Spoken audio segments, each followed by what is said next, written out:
So welcome everybody, and this is Anna Jem from Esoteric Vancouver. Today I have the honor and the privilege to have GOLDbard with me today, and to just give you a little bit of the brief intro on GOLDbard.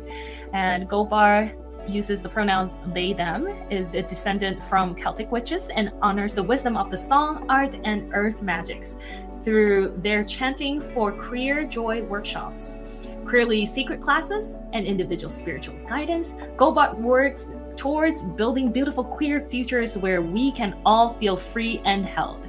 GOLDbard Apothecary provides tools for an intentional life centered around your queer joy. GOLDbard is certified as a trauma recovery coach and kindergarten teacher, which really are the same thing. They live in Port Moody, BC, with 2 black cats. I'm seeing one of them right now. Hello, kitty. Named Link and Calypso. Ooh, and are currently living the dream of becoming that weird theydy in the neighborhood. They are a proud parent to some really awesome kiddos and are renowned as a superb hugger. Yes, yes, yes. Welcome to the stage, GOLDbard. Oh, thank you. I'm so excited to be here with you today. Oh, thank you for being here today. It was so lovely because if our audience watched some of our early the other interviews, they will see that I'm just like always high on energy, and with you this is like a calm afternoon. I'm just like easing into the conversation. It was really good. I'm all for the calm afternoon vibes. Yes, and it's really fitting right now because we just had that little rain earlier today, so it's all gonna be like a good afternoon tea vibe right here. Yes. Yes. So usually I open up the interview with the pivoting story. So like what sort of the road and the route that you have taken that made you who you are today. And so let's just start with that. Yeah. So 5 years ago, I came out as gay and reclaimed my queerness, which had been in hiding for much, much too long. And that really began a process of total life change that really, it's interesting how when we think about coming out, I think for most people, they think it's a lot about sexual orientation, and yet that's only one part of the process. And for me, it was really about coming back to my wholeness, coming back to who I really am as a person, and letting go of everything that society told me I was supposed to be. And so in this last 5 years, I've really, my world got rocked, and then our whole world got rocked right after. So I had just moved into my new home 6 weeks before the first pandemic lockdown.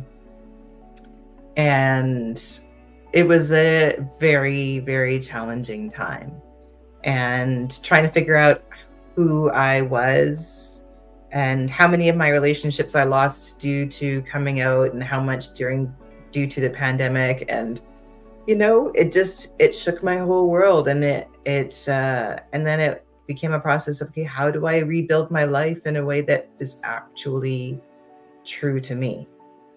And in that process, what I kept coming back to is the songs that I have sung and the art that I have made my whole life, which has always been how I communicate with spirit. And I started getting more intentional about using music and art to help me rebuild my life and rebuild myself. And I started developing these chants that I would sing to myself when I was having a hard time, to just help me get through whatever I was going through. And these chants started to grow and grow. And now it's been 2 years since I started writing these chants, and I have over 40 of them now. And now I've started singing them with groups of people and bringing people together in song that connects us to spirit and to the earth and to each other. And I feel like this is why I'm here. Yes, yes, yes, yes. Oh, so good. And like I'm smiling when you're saying that you wrote a lot of chants, because then that was kind of the path that when did I started it? It was kind of like it started as it's just like a fun side project for me. And I didn't really intentionally create chants. It's just like, oh, in the moment, okay, I kind of feel like I want to see how this goes. And then I just did a little thing. And then where moments arise, and I would write another one and then another one. Yeah. So it was really interesting experience how the chanting, for me, it aligns my body for me unconsciously while I just sing it. And so for me it's effortless in a way. And just a quick catch up for the audience here. So there's a lot of things that I share with GOLDbard. Like we're both like musicians, and then we're both clairsentients, and how this is really a clairsentient way of living with like the music, the arts, how you feel the texture and the vibration of things. And I think chanting, it makes sense because I think a mentor say something along this line to me, said when we say something or when we sing something, we're essentially turning this 5D effervescence, something that it exists in the 5D, and we're channeling it into the 3D, and we'll literally turn it into sound waves that exist in the 3D. And so the power of that channeling of that transformation message, it really is helping us to anchor whatever we want to bring in from the 5D into the 3D. And I think it's such a powerful practice. And I can't wait to hear all of your chant. It's just going to be awesome, I know. I love what you said about that it's that channeling from spirit into the physical world. And that's what song has always been for me. And particularly when these chants started coming through, it was the first time I felt this deep connection with my spirit guides, who have been with me my whole life. But for most of my life, I was highly dissociated, and I didn't understand they were talking to me the whole time. I mean, that's what clairsentience is. They talk to us through our bodies, right? And I started to think about these chants as like my life as a musical, Yes. If my life is a musical, it goes this way. Exactly. This is what the tune of my life is. Yeah, definitely. Yep. I recently, I was watching a pick a card reading, and that's sort of like my pastime. I don't really like hang on to the result of the reading. I just like the reader. I like their energy, so I just like dip in and I just get their energy for a bit. And she was mentioning about, we need to start feeling lucky, and so the luck will come to us. And so she was saying in her channel, saying to the audience, "You're lucky, you're lucky, you're lucky, you're lucky." And I can slowly feel like how in like the 7th or 8th repeat of she saying "you're lucky" to me, I can feel like my body start responding to that. And then there's this unfolding of the chakra, and it's so great. And I literally like I had like a hit of intuition hit, and I was just like, I'm gonna write this into a song. And then I just took the lyrics. I wrote the lyrics, and then so basically you sing it to the Barbie song, but it's like I'm a lucky girl in the lucky world. And then so there's like a 2 stanza, and then I start singing to it, and it was really fun. You can already feel it. Yes. Yeah, because then in like I think it was the 2nd day that I was singing it, and like I got an email that I bought something in Taiwan like maybe like 2 months ago or something. It was for Mother's Day. I bought it, and then I didn't know that they have a lottery based on the invoices that whoever purchased. And I got an email saying that congratulations, you won. And I thought it was like scam. And I literally have to go onto their website and check.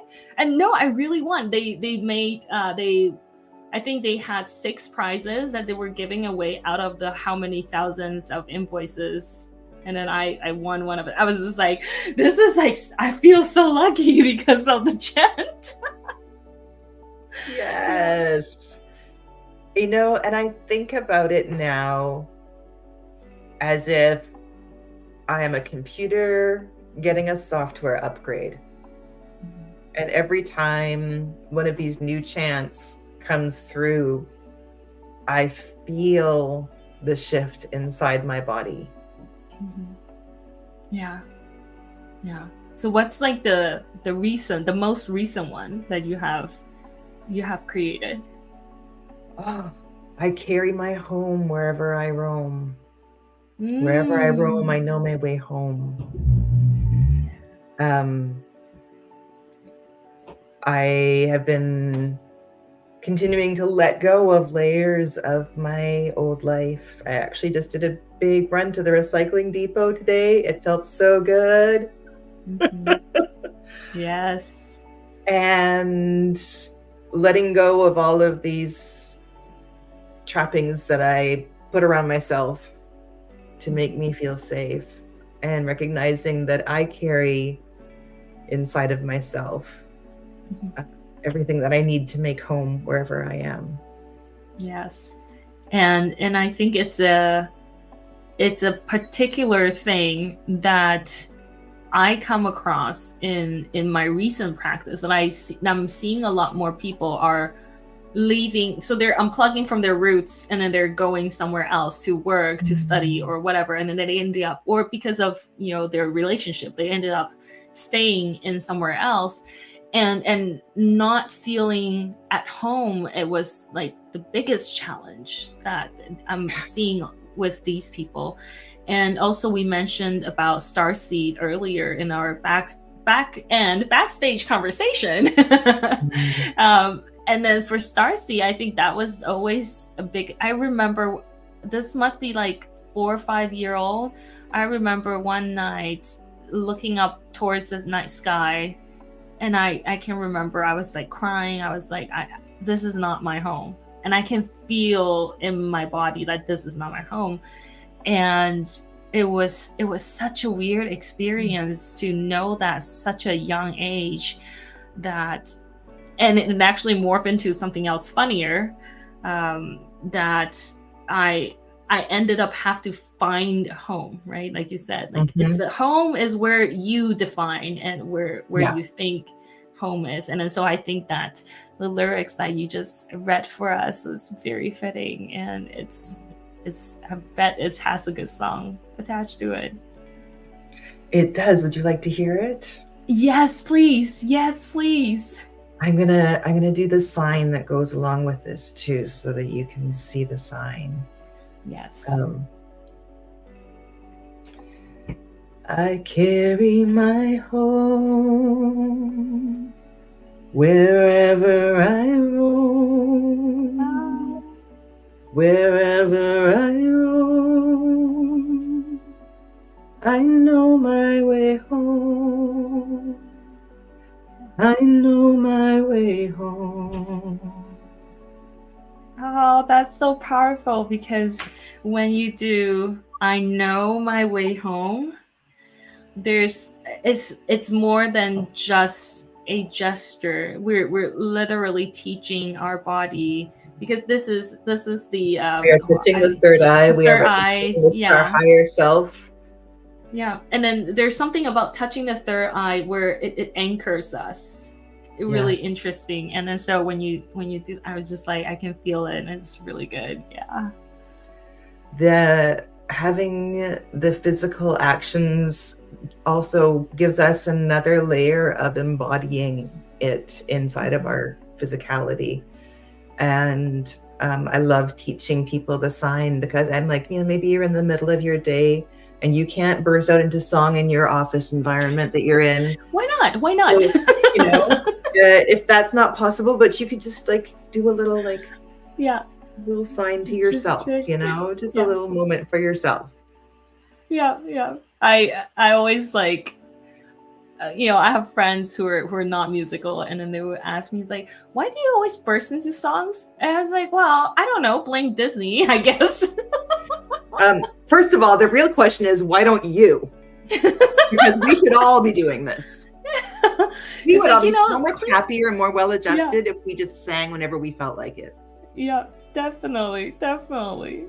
Yeah, and then so I really like the whole chanting thing, and then because we made it short enough, so people, it's easy to remember for people, and then it's easy to just go through the lyrics, and then to just keep saying it over and over, with Yes. positive affirmation and everything. So yeah.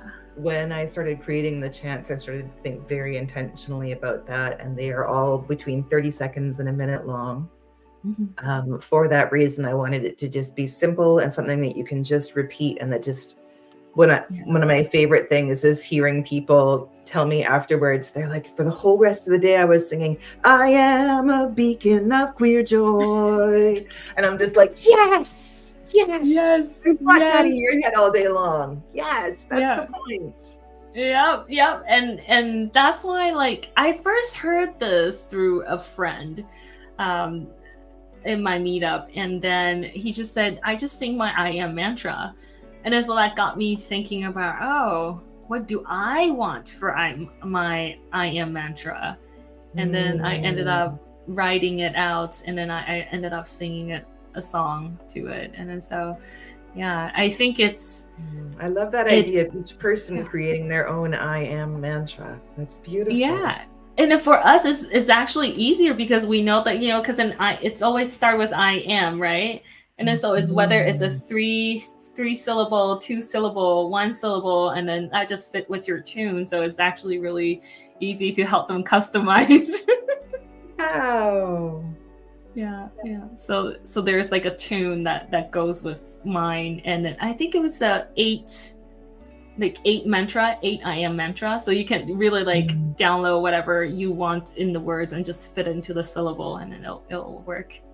Yes. I love when I do a chanting for Queer Joy workshop and somebody says, it never occurred to me that I could just make up my own songs throughout the day, just for fun, just for myself.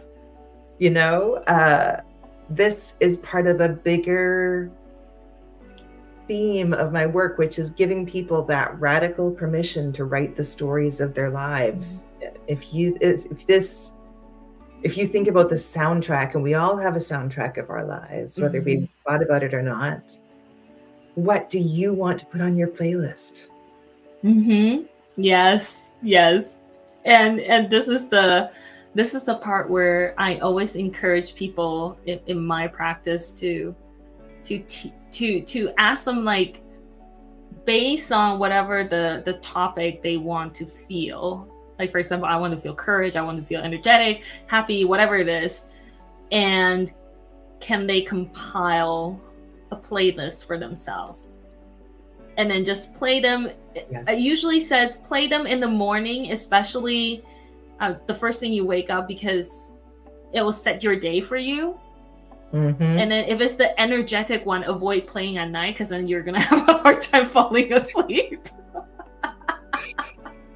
Yes, but that is exactly what I have been thinking about, because I now structure my day like that. Like in the evening, I have particular music, particular lighting. I set the tone for rest, and I have to give myself the physical cues for rest. And so when we think about the power of music to help us enter into different states of awareness, whether we're trying to bring ourselves up, like my current playlist this year is called More Queer Joy 2024. And I'm listening to that every single day. And then I have other playlists for different moods, for different, I have playlists for if it's a hard day, here's the playlist you put on, and this is how we can reparent ourselves. Yes. Showing ourselves the kindness to give ourselves the comforts to help us get through our days. Yeah, I have a funny playlist. It's called like, it's when I feel like I was wronged, like somebody should apologize to me. I actually have the playlist, and there's a very specific song. It was a guy apologizing. And it's the apologizing song. It's somebody apologizing to me. Fine, I'll take it. I love that. Okay, here's one of mine. When I do something that I'm really proud of, like, I sent in a difficult application, or I finally organized my Tupperware drawer, whatever it is. There's this Jason Mraz song called "You Fucking Did It." Yeah. And you have to go on YouTube and get the particular version of it that he sang to Ellen DeGeneres at this big concert for Ellen. And it's just him and his accompanist, the two of them live on stage, killing it. And so I sing along at the top of my lungs and dance along, singing, "You fucking did it. You really did it. Yeah. You fucking did it. You really did it. And it just makes my day. Yeah. And that's the thing. It's people always think like rituals can be a very hard things that you have to do on a certain time, certain day, and then with the ingredients.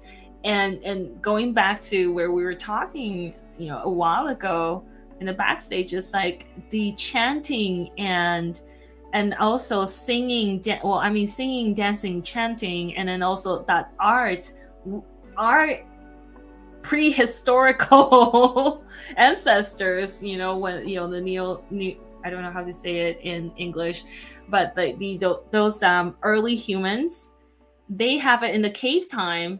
They already start passing those to us. So that is in our DNA, the most natural and instinctive part of our way of being. Yeah, absolutely. And when I started to think about developing chanting for queer joy into something to use with other people, not just myself, one of the biggest, most important guidelines was nothing but the body.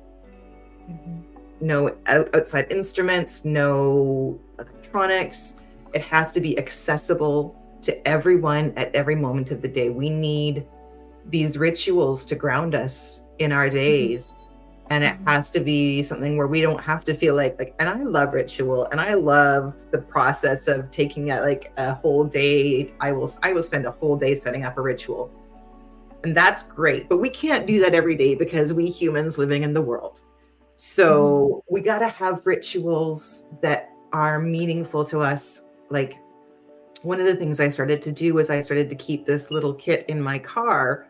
And it would just have like a little beeswax tea light and a bit of sage and a crystal. And whenever I got to a destination, before I got out of my car, I would light the candle and just take some time to ground myself in this new space.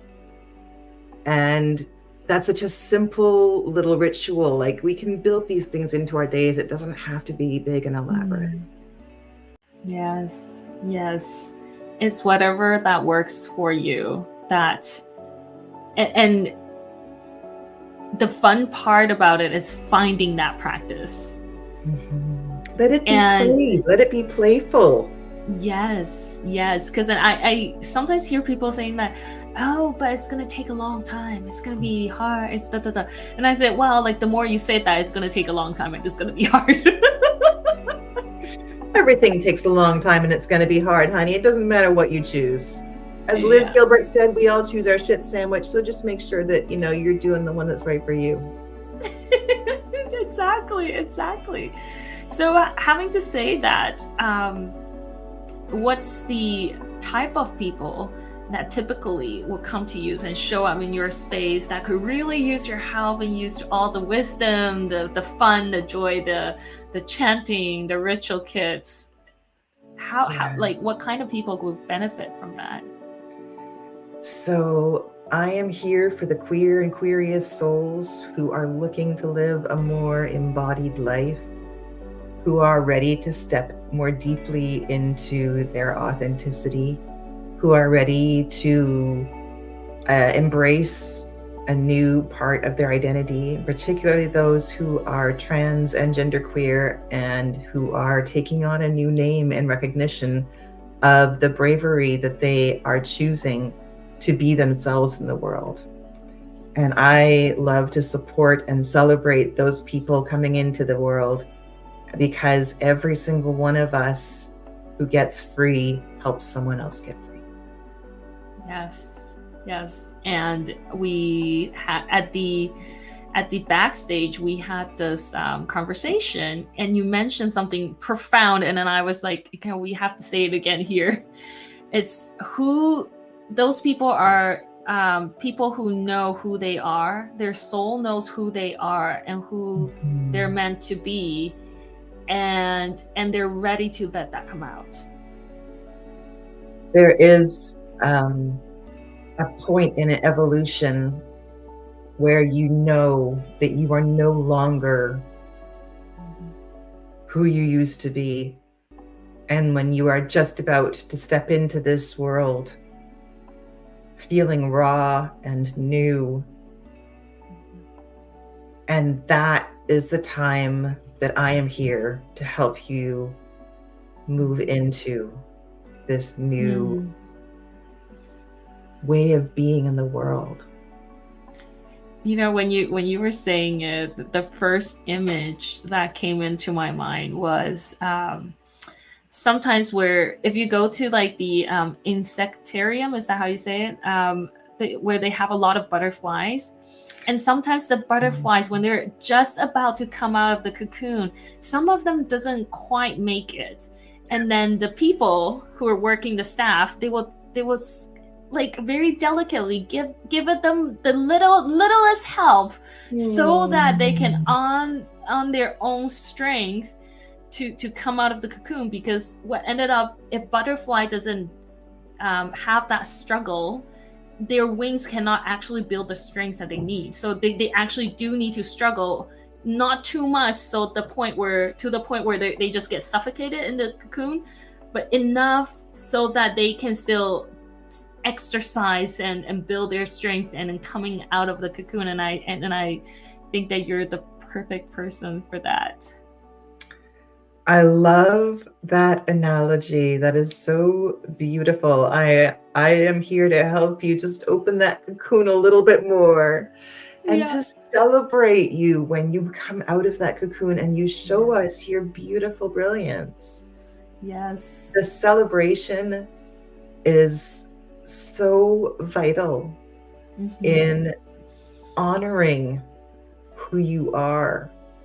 Most of us who have come out and said to the world, I am not the name that you told me I was at birth, have been met with some pretty mixed, if not outright hostile reactions to that statement. And a few years ago, I got the opportunity to co-facilitate a beautiful ritual for a group of trans people where everyone got a turn to come up and talk about their new name and the significance of it and why they chose their name. And then we all sang together in a circle, welcoming these new trans siblings into our world. And that moment, I had such a deep feeling of, this is why I am here, to do this, to be in this moment with these people.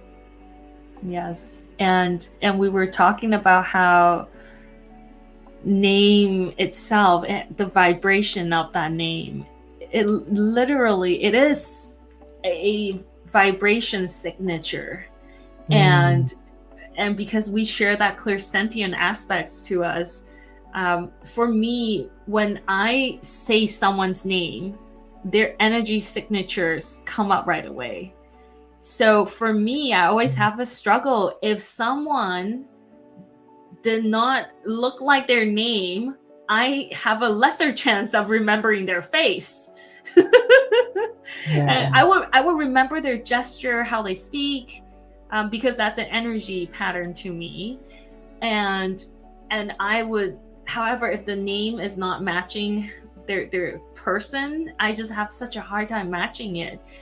And I mean, there are many times where I come across, as a Asian, I would see parents pick their kids' English name. I'm like, are you sure? Like, are you? No. Oh my gosh. Especially for the poor kids whose parents choose English names for them like that. Like, oh, that's a hard one. Yeah. But gosh, I have had that experience so often with people, and you can see that's like, bless your parents, but they did not get that one right. So I'll share a funny naming moment. So my cousin, when she was having her first kid, and she's like, I want to find a good English name. I was like, oh, perfect. Like, what do you have in mind? And she said, Wanda. And I look at her. I said, no, that's not appropriate. No. And she couldn't really get it. And then I said, honey, I understand that you might like this name because of Marvel, but technically speaking, the name Wanda itself, it's not. No. Yeah.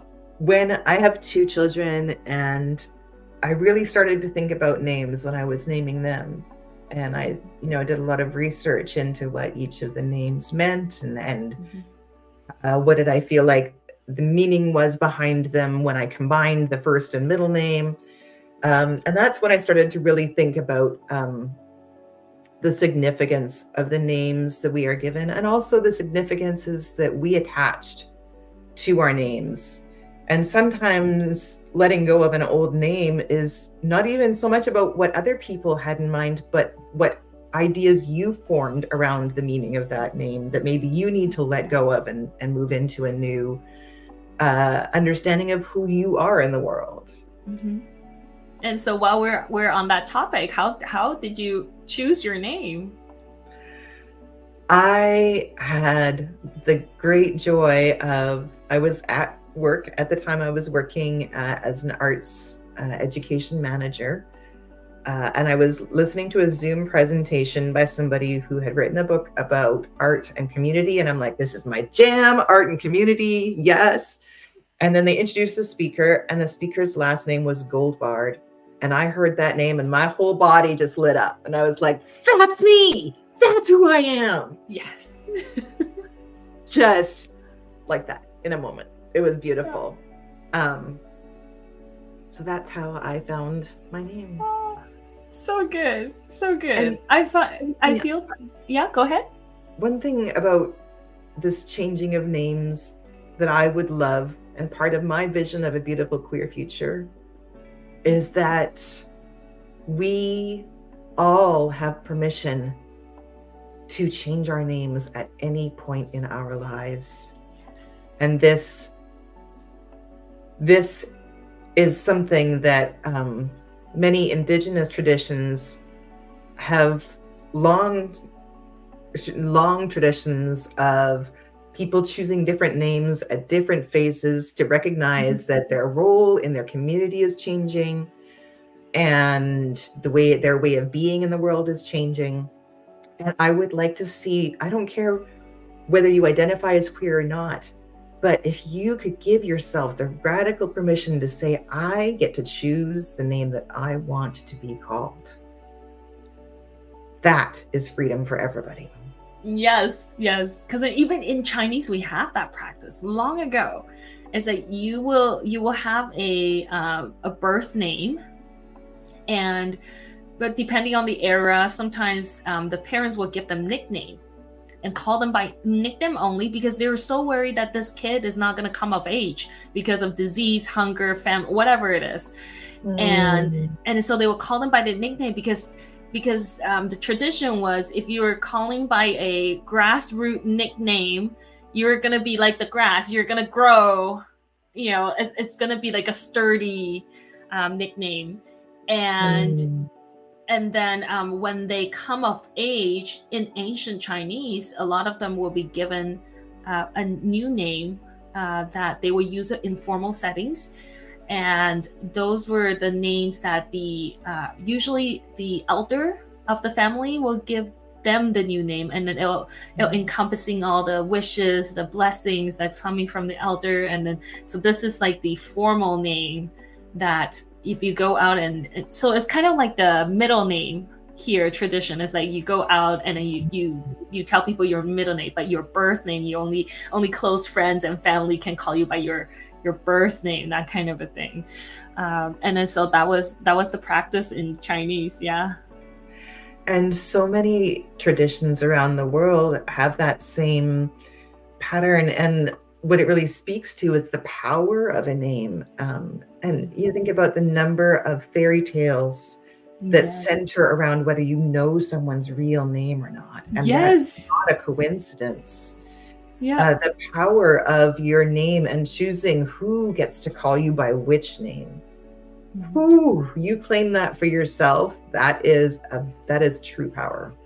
Yes. And I don't know if you have similar problem, but for me, like when I'm making rituals, so in the Chinese way that I learned is like before you try to connect with the spirit guides, whatever it is, you recite your name, and then the name is getting longer and longer and longer and longer and longer.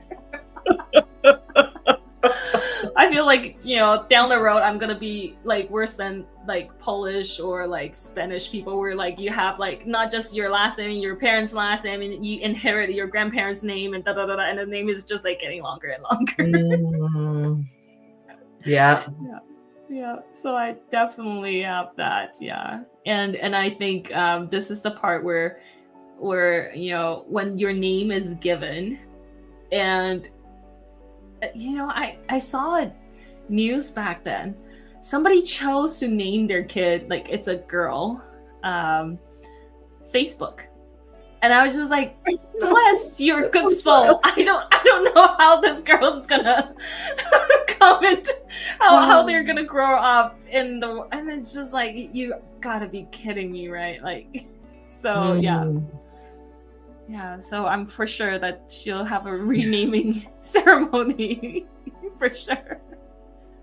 And I was thinking about the cultural messaging too. Like names have so much cultural significance. Like you were mentioning earlier, like a lot of Asian parents are giving their kids English names because they're used to people just not being able to pronounce properly. And like, if we could all make a little more effort to make sure that when we meet someone, we really double check with them. Is this how you say your name? Yes. So that we're really actually connecting with people. And I don't know how many times in my life I have known people for years who have mispronounced my name the entire time. And I used to just be like, oh, I can't be bothered to correct them. I recently had a beautiful experience of having somebody take the patience and time to teach me how to properly pronounce their name. And I thought, what an amazing opportunity that we just got to have for connection. Yes. And when we continually default into, well, it's just easier to just, Yeah. We're not really letting people know us.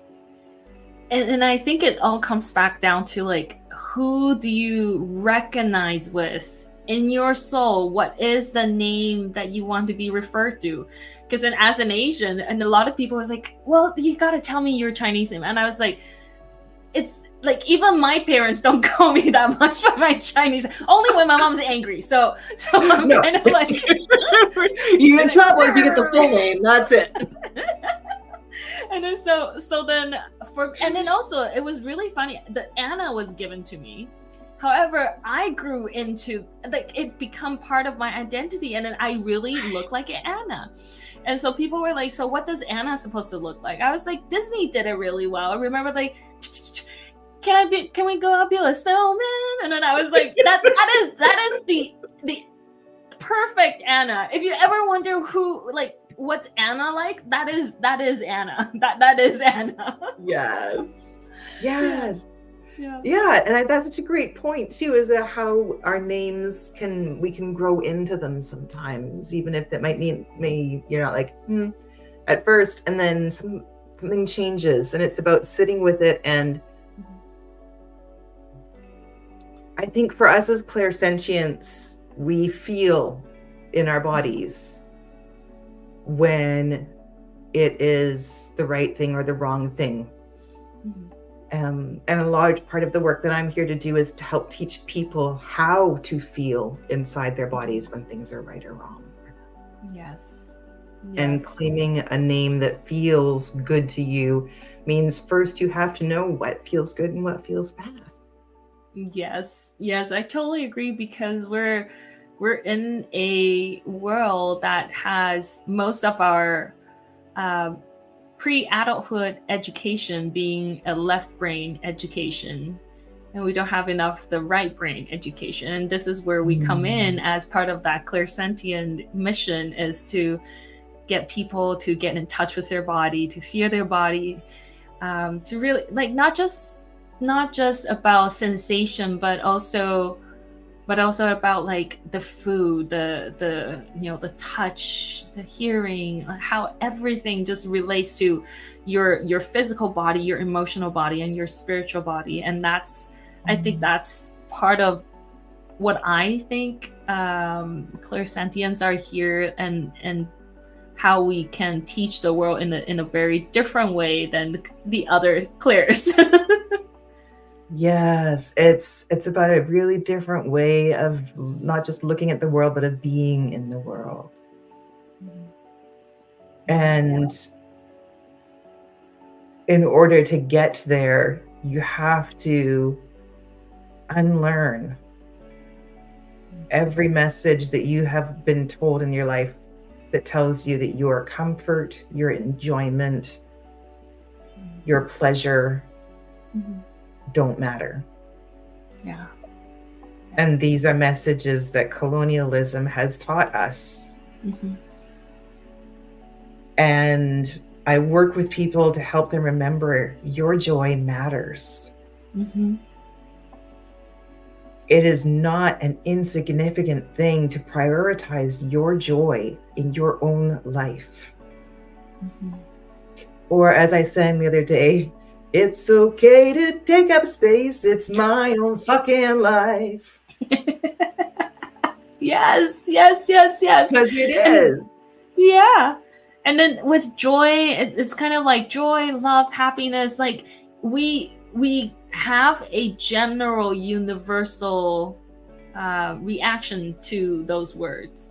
Whereas if it's some other words, it could be like depending on the culture, depending on the family, depending on how you grew up, which era you grew up, where you grew up, we all might have different response. So that's why I feel like the joy, happiness, peace, those we have kind of a concrete understanding of what that may look like, maybe through different expression, but we generally have a good feeling about what they feel like. And I think that's the right path to go.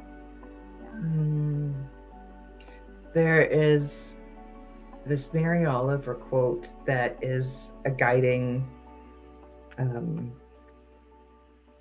quote for me.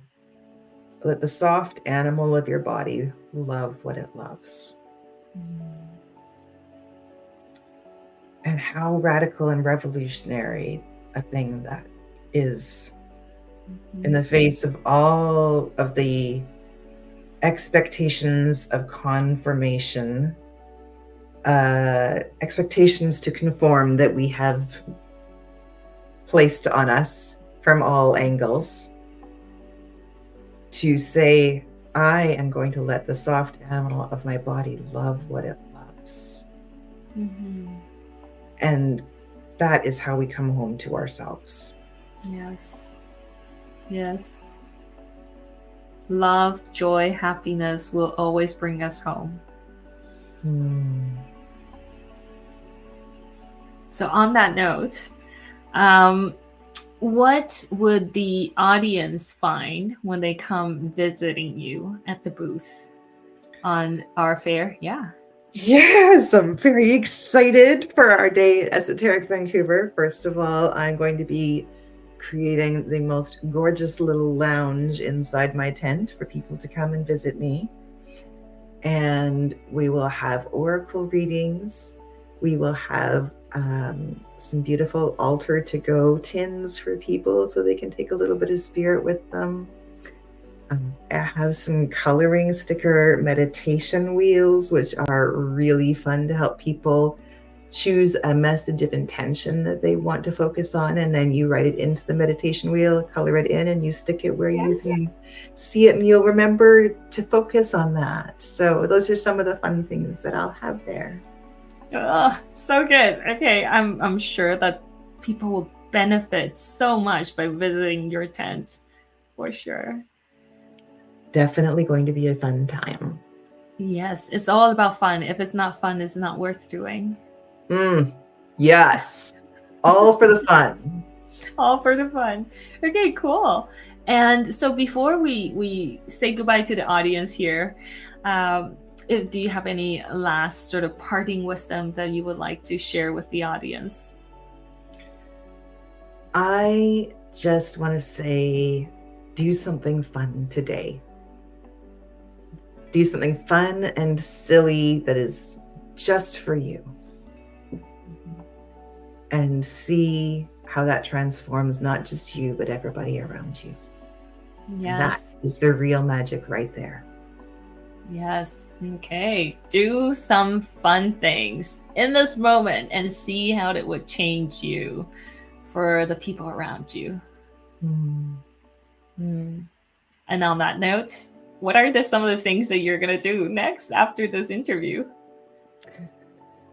Oh my gosh, so many things coming up. So many things. I'm working on developing the sound bath post-concert setup so that I can travel from my home to your home and create a absolutely magical, enchanted environment and have a sound bath evening for you and your friends. So that's something I'm working on right now. Oh, excellent. I can't wait to because then like in my mind, I'm kind of like, oh, this is going to be fun because Lydia, my co-founder, and she has this magical touch of like decorating spaces. And then so immediately when you say that, we were like, we need to have like an event where we decorate a space, we really transform it, and then to just make it whatever the theme. Yes, I got to recently put on a sound bath at the Some Art Gallery, and I got to do all of the decor and lighting for it, and it brought me so much joy. And I have been creating all of these collections of multicolored lights and beautiful fabrics to touch and pillows and all of the delightful sensual textures that just make a space cozy and inviting. So good. Okay, I look forward to see some of the footage that you'll be creating in the future. And for those audience here, don't forget to come to the Esoteric Arts Fair on July the 21st and then come say hi to GOLDbard. Yes. Looking forward to it. It's going to be so much fun. Yay! Okay, here's the end of the interview. We'll see you around. Bye. Bye.